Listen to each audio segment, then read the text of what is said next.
ओम श्री गणेशाय नमः।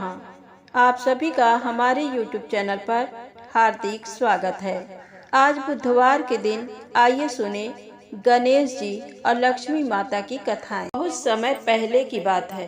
एक दिन गणेश जी धरती पर सैर कर रहे थे। सैर करते करते वह एक अनाज के खेत में पहुंच गए और भूख लगने के कारण उन्होंने उस खेत में से 12 अनाज के दाने तोड़कर खा लिए।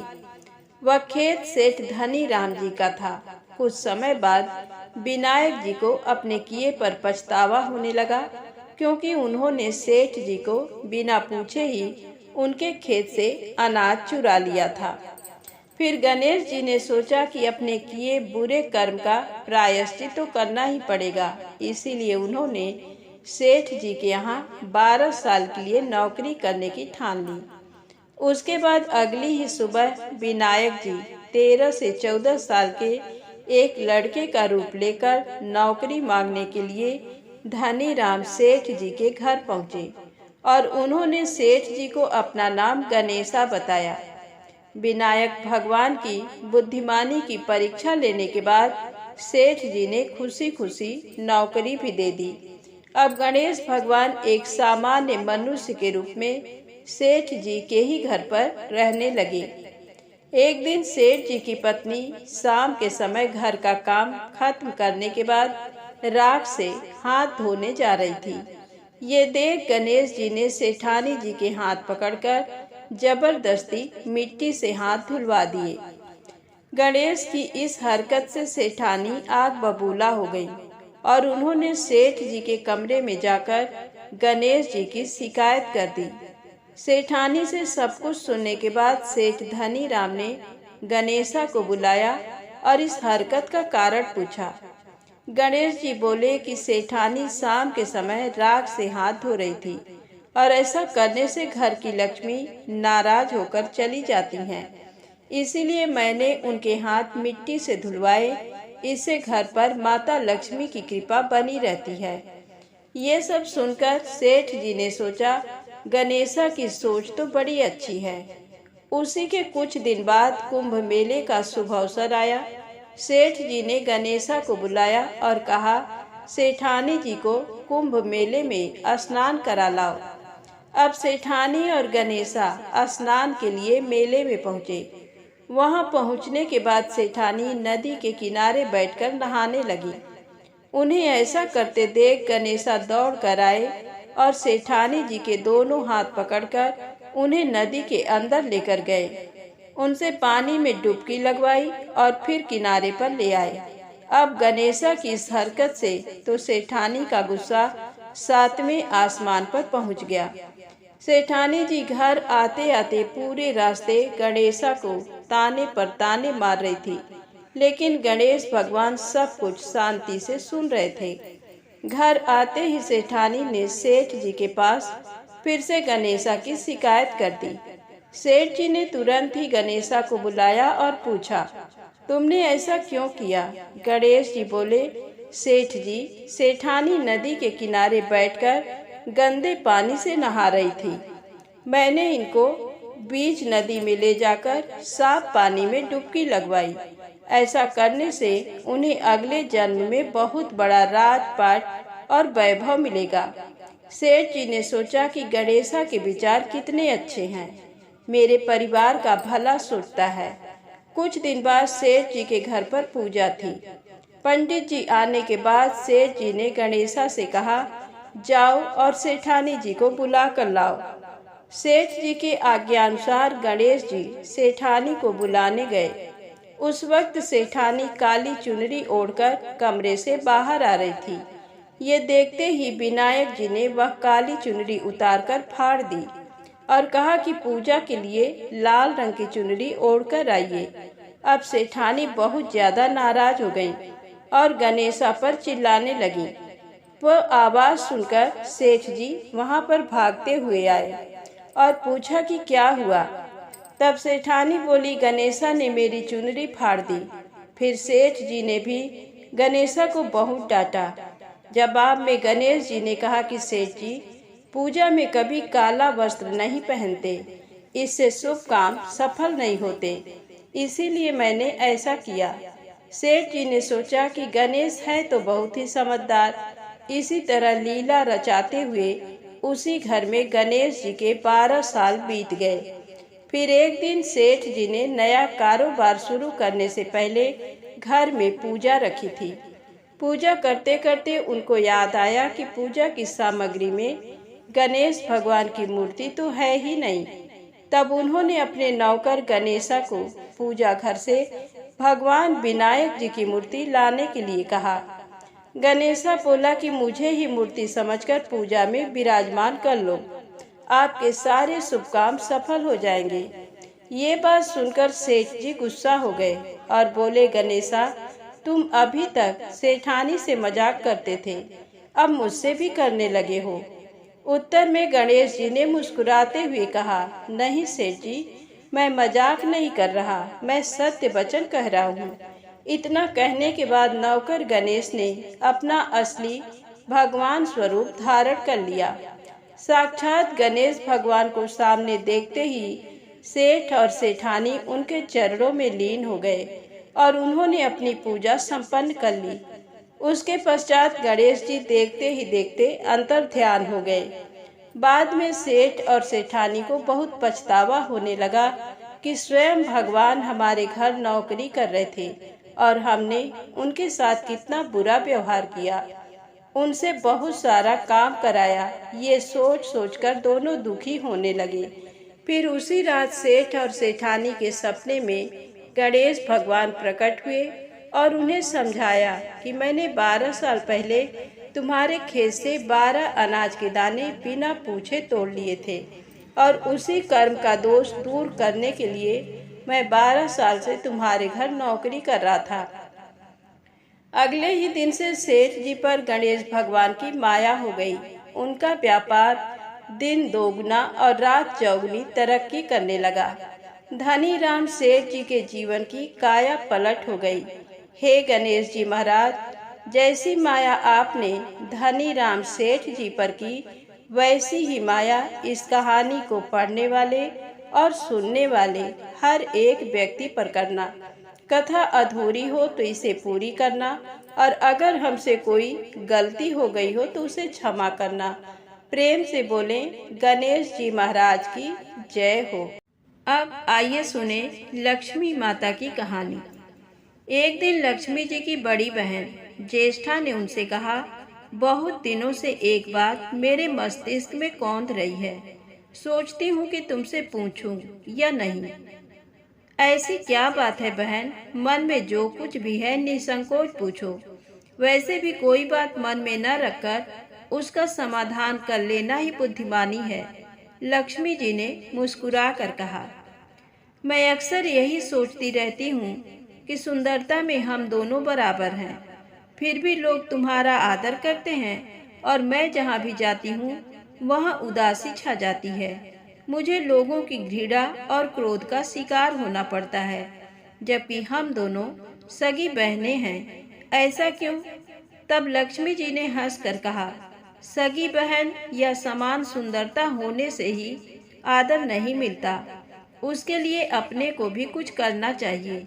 लोग मेरा आदर इसलिए करते हैं क्योंकि मैं उनके घर पहुंचते ही सुख के साधन जुटा देती हूँ। संपत्ति और वैभव से आनंदित होकर लोग मेरा उपकार मानते हैं, तभी मेरी पूजा करते हैं। उधर तुम्हारा ये हाल है कि जिसके यहाँ भी तुम जाती हो उसको गरीबी, रोग और आपदा सहनी पड़ती है। इसी वजह से लोग तुमसे घृणा करते हैं, कोई आदर नहीं करता। आदर पाना है तो दूसरों को सुख पहुँचाओ। ज्येष्ठा को लक्ष्मी जी की बात चुभ गई। उन्हें लगा कि लक्ष्मी को अपनी महिमा का अभिमान हो गया है। उन्होंने तड़प कर कहा, लक्ष्मी, तुम मुझसे हर बात में छोटी हो, अवस्था में भी और प्रभाव में भी। मुझे उपदेश देने का भी विचार न करो। अगर तुम्हें अपने वैभव का अहंकार है तो मेरे पास भी अपना एक प्रभाव है। मैं जब अपनी पर आ जाऊं तो तुम्हारे करोड़पति भक्त को भी पल भर में भिखारी बना दूं। लक्ष्मी जी को हंसी आ गई और कहने लगी, बहन, तुम बड़ी हो, इसलिए कुछ भी कह लो, लेकिन जहाँ तक प्रभाव की बात है, मैं तुमसे कम नहीं हूँ। जिसको तुम भिखारी बनाओगी, उसे मैं दूसरे दिन रंग से फिर राजा बना दूंगी। मेरी महिमा का अभी तुम्हें पता ही कहाँ है। तब अलक्ष्मी ने कहा, और तुम्हें भी मेरी महिमा का पता ही नहीं है। जिसकी तुम सहायता करोगी, उसे मैं दाने दाने के लिए भी मोहताज कर दूंगी। तब लक्ष्मी जी ने कहा, देखो बहन, दाने दाने के लिए तो तुम उसे मोहताज कर सकती हो जिससे मैं रूठ जाऊं, जिसके सिर पर मेरा बरद हस्त ना हो, उसका तुम कुछ भी बिगाड़ सकती हो। परंतु जिस पर मेरी कृपा दृष्टि है, उसका कोई भी बाल तक बांका नहीं कर सकता। अगर तुम अपना प्रभाव दिखाने को इतनी ही उतावली हो रही हो, तो कल अपना प्रभाव दिखाकर देख लेना। ठीक है, बोलो कहाँ चलें? तब लक्ष्मी जी ने कहा, दूर क्यों जाएं? पास ही अनुराधापुर है, उसमें एक ब्राह्मण रहता है, दीनानाथ। वह रोज मंदिर में पूजा करने जाता है और मेरा पक्का भक्त है। उसी पर हमें अपनी अपनी महिमा दिखानी है। ज्येष्ठा को ताव आ गया। उन्होंने हाथ झटक कर कहा, ठीक है, देख लेना, कल तुम्हारा सिर ही झुक जाएगा। कहकर वह एक ओर चली गई। लक्ष्मी जी वहीं खड़ी बहन के क्रोध और अहंकार पर मुस्कुराती रहीं। दूसरे दिन दोनों बहनें अनुराधापुर के विष्णु मंदिर में पहुंची। उन्होंने वेश बदल रखा था। साधारण स्त्रियों की तरह वे दोनों मंदिर के द्वार पर बैठ गईं। लोगों ने ध्यान देने वाली कोई खास बात थी भी नहीं। वह मंदिर था और वहां हर रोज दीन दुखी आते जाते रहते थे। वहां आने वाले सभी किसी न किसी परेशानी में घिरे रहते थे। फिर भला उन्हें किसी दूसरे की परेशानी से क्या सरोकार हो सकता था। थोड़ी देर बाद वहां दीनू पंडित आया। दोनों बहनों की नजरें उस पर जम गईं। पूजा करके जब वह लौटने लगा तो ज्येष्ठा ने कहा, लक्ष्मी, वह तुम्हारा भक्त आ रहा है, बन पड़े तो कोई सहायता करो। तब लक्ष्मी माँ ने कहा, हाँ करती हूँ। तब लक्ष्मी जी ने कहा, एक पोला बांस दीनू के रास्ते में रख दिया जिसमें मोहरें भरी हुई थी। ज्येष्ठा ने बांस को छूकर कहा, अब तुम मेरा प्रभाव भी देख लेना। पूजा करके लौट रहे दीनू ने रास्ते में पड़ा हुआ वह बांस का टुकड़ा उठा लिया। उसका विचार था कि वह किसी काम आ जाएगा। घर में 100 जरूरतें होती हैं। अभी वह पंडित कुछ ही आगे बढ़ा था कि उसे एक लड़का मिला। लड़के ने पहले पंडित जी से राम राम की, फिर बड़ी ही नम्रता से बोला, पंडित जी, मुझे अपनी चारपाई के लिए बिल्कुल ऐसा ही बांस चाहिए।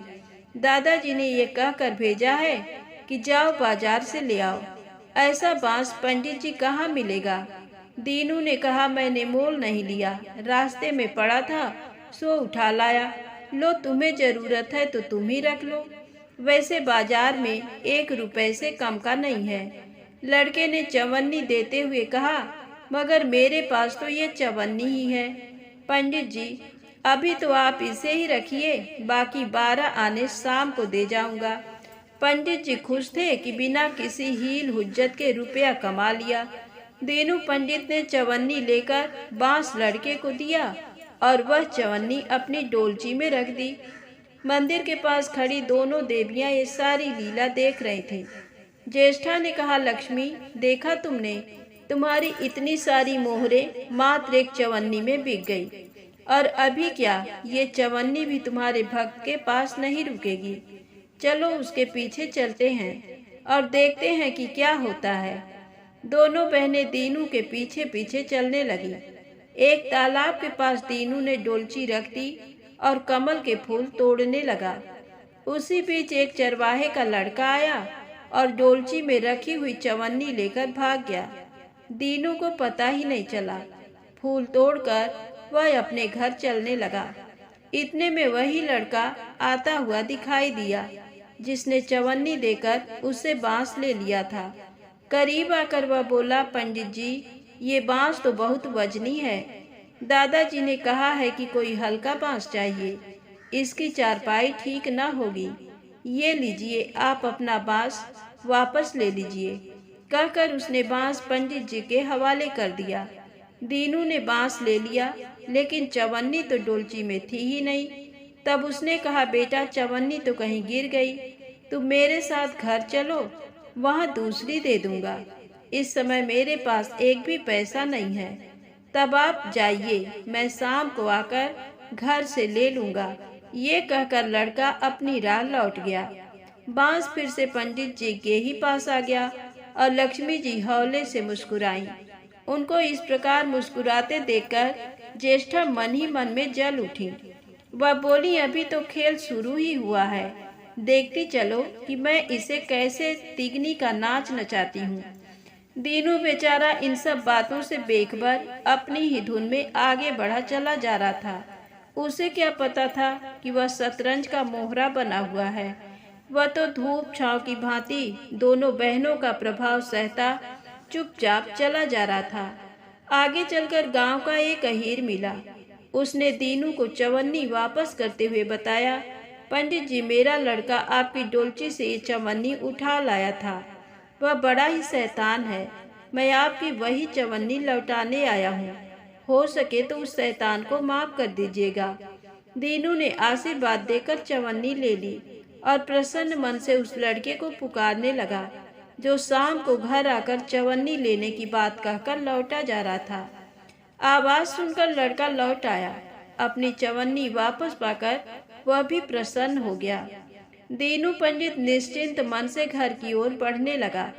उसके एक हाथ में पूजा की डोलची थी और दूसरे में वही 5 हाथ का लंबा बांस। राह चलते दीनू पंडित सोच रहा था, बांस तो काफी वजनी है तो मजबूत भी होगा, क्योंकि ठोस है। इसे दरवाजे के छप्पर में लगा दूंगा, कई साल के लिए बिल्ली से छुटकारा मिल जाएगा। ज्येष्ठा को उसके विचार पर क्रोध आ गया। लक्ष्मी जी के प्रभाव से दीनू को लाभ होता देख वह मन ही मन बुरी तरह जली जा रही थी। जब उन्होंने देखा कि पंडित का घर करीब आ गया है, तो कोई उपाय न पाकर उन्होंने दीनू को मार डालने का विचार किया। उन्होंने कहा, लक्ष्मी, धन संपत्ति तो मैं छीन ही लेती हूँ, अब तुम्हारे भक्त के प्राण भी ले लूंगी। देखो वह किस तरह तड़प तड़प कर मरता है। और वह तुरंत सांप बनकर दीनू की ओर दौड़ पड़ी। लक्ष्मी जी को तनिक भी घबराहट नहीं हुई। वह उसी तरह खड़ी मुस्कुराती रही। सहसा दीनू चौंक पड़ा। एक भयानक सांप फन उठाए उसकी ओर झपट रहा था। प्राण तो सभी को प्रिय होते हैं, उपाय रहते कोई अपने को संकट में नहीं पड़ने देता। दीनू ने पगडंडी वाला रास्ता छोड़ दिया और एक ओर को भागने लगा, लेकिन सांप बनी ज्येष्ठा उसे भला कहाँ छोड़ने वाली थी। वह तो उस गरीब के प्राणों की प्यासी हो चुकी थी। वह भी दीनू के आगे पीछे दाएं बाएं बराबर दौड़ती ही रही। दीनू घबरा गया। उसने हाथ जोड़कर कहा, नाग देवता, मैंने तुम्हारा कुछ नहीं बिगाड़ा, शांति से अपनी राह लौट जाओ। आखिर क्यों मुझ गरीब के पीछे पड़े हो?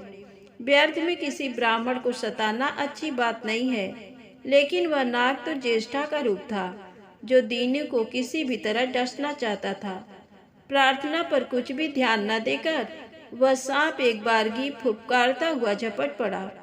जब दीनू ने देख लिया कि बिना संघर्ष किए अब जान नहीं बचेगी, तो उसने प्राण रक्षा के लिए भरपूर जोर लगाकर वही बांस सांप के ऊपर दे मारा।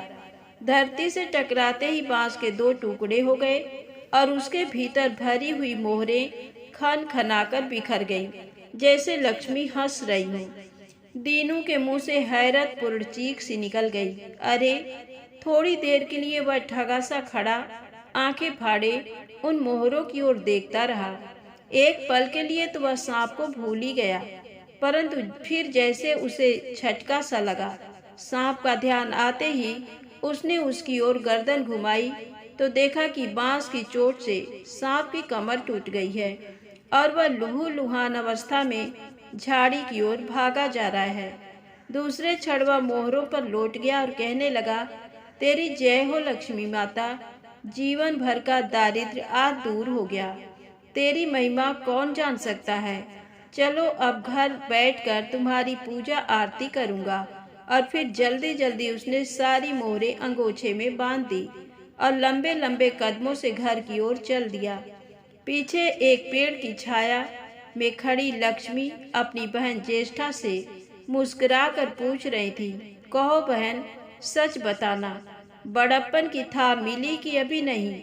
बड़प्पन किसी को कुछ देने में ही है, उससे छीनने में नहीं। ज्येष्ठा ने कोई उत्तर नहीं दिया, वह चुपचाप उदास खड़ी रही। लक्ष्मी जी ने उनका हाथ पकड़कर कहा, फिर भी हम दोनों बहनें हैं, जहाँ रहेंगी साथ ही रहेंगी। आओ अब चलें। यदि आपको कहानी अच्छी लगी हो तो प्लीज़ चैनल को लाइक सब्सक्राइब अवश्य करें। जय माता दी, जय भोलेनाथ। आइए सुने तीसरी पौराणिक कथा, कुबेर पुत्रों का उद्धार। द्वापर युग में कुबेर जैसा सानवान कोई नहीं था। उसके 2 पुत्र थे, एक का नाम नलकूबर था, वह दूसरे का मणिग्रीव। कुबेर के ये दोनों बेटे अपने पिता की धन संपत्ति के प्रमाद में घमंडी और उद्दंड हो गए थे। राह चलते लोगों को छेड़ना, उन पर व्यंग कसना, गरीब लोगों का मखौल उड़ाना उन दोनों की प्रवृत्ति बन गई थी। एक दिन दोनों भाई नदी में स्नान कर रहे थे, तभी आकाश मार्ग से आते हुए उन्हें देवर्षि नारद दिखाई दिए। उनके मुख से नारायण नारायण का स्वर सुनकर नदी पर स्नान करने के लिए पहुंचे लोग उन्हें प्रणाम करने लगे। लेकिन नलकूबर और मणिग्रीव तो अपने पिता के धन के कारण दंभ में भरे हुए थे। उन्होंने नारद को प्रणाम करने के स्थान पर उनकी ओर मुंह बिचकाया और उनका उपहास उड़ाया। उन दोनों का व्यवहार नारद को बहुत अखरा। क्रोध में भरकर उन दोनों को शाप दे दिया, जाओ मृत्यु लोक में जाकर वृक्ष बन जाओ।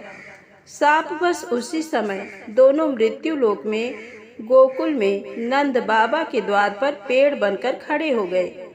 कुबेर को अपने पुत्रों की दुर्दशा की खबर मिली तो वह बहुत दुखी हुआ और महर्षि नारद से बार बार क्षमा याचना करने लगा। नारद जी को उस पर दया आ गई। उन्होंने अपने शाप का परिमार्जन करते हुए कहा, अभी तो कुछ हो नहीं सकता, किंतु जब द्वापर में भगवान विष्णु कृष्ण के रूप में वहां अवतरित होंगे और दोनों वृक्षों का स्पर्श करेंगे, तब उन्हें मुक्ति मिल जाएगी। नारद के वचनों को सिद्ध करने के लिए ही मानो वासुदेव श्री कृष्ण को गोकुल के राजा नंद के घर पलने के लिए छोड़ गए। वैसे तो सभी जानते हैं कि श्री कृष्ण के गोकुल छोड़ आने का उद्देश्य था प्रजा को कंस के अत्याचारों से बचाना। नंद की पत्नी यशोदा कृष्ण को बड़े लाड प्यार से पालती थी, परंतु कृष्ण को तो अपनी लीला रचानी थी। ग्वालिनों के घरों से माखन चुराना, उनके मटके फोड़ देना, घर के मक्खन को ग्वाल सखाओं में बांटना आदि खेल कृष्ण करते थे। एक दिन सुबह सुबह माता यशोदा दही मथ रही थी और नंद बाबा गौशाला में बैठकर गायों का दूध दुहवा रहे थे। तभी कृष्णा जाग गए और माता यशोदा से दुग्ध पान की जिद करने लगे, किंतु काम में व्यस्त होने के कारण यशोदा जी को थोड़ा सा विलंब हो गया। बस फिर क्या था, कृष्णा रूठ गए और गुस्से में मथनी ही तोड़ डाली। यशोदा को भी क्रोध आ गया। उन्होंने एक रस्सी से कृष्ण को बांध दिया और रस्सी एक उखल से बांध दी। कृष्ण ठहरे अंतर्यामी। इन्हें अपने दरवाजे के 2 शापित वृक्षों की याद आ गई। नारद द्वारा शापित कुबेर के पुत्र काफी समय तक अपनी अशिष्टा की सजा पा चुके थे, अब उन्हें मुक्त करना था। ऐसा सोचकर उखल खिसकाते हुए कृष्णा आगे बढ़े और दोनों वृक्षों के समीप जाकर उनका स्पर्श किया और उखल से धक्का मारा। दोनों वृक्ष तत्काल हरहराते हुए नीचे आ गिरे। वृक्षों के गिरने से जो भारी शोर हुआ उसे सुनकर नंद बाबा, माता यशोदा सहित सभी पड़ोसी वहां दौड़ते हुए पहुंचे। तब सभी ने एक चमत्कार देखा। उन वृक्षों में से 2 सुंदर युवक जो कोई देवता जैसे लग रहे थे, कृष्ण के सामने हाथ जोड़े खड़े थे। फिर वे अंतर्ध्यान होकर अपने लोक को चले गए। इस प्रकार नल, कुबर और मणिग्रीव को नारद के शाप से मुक्ति मिली।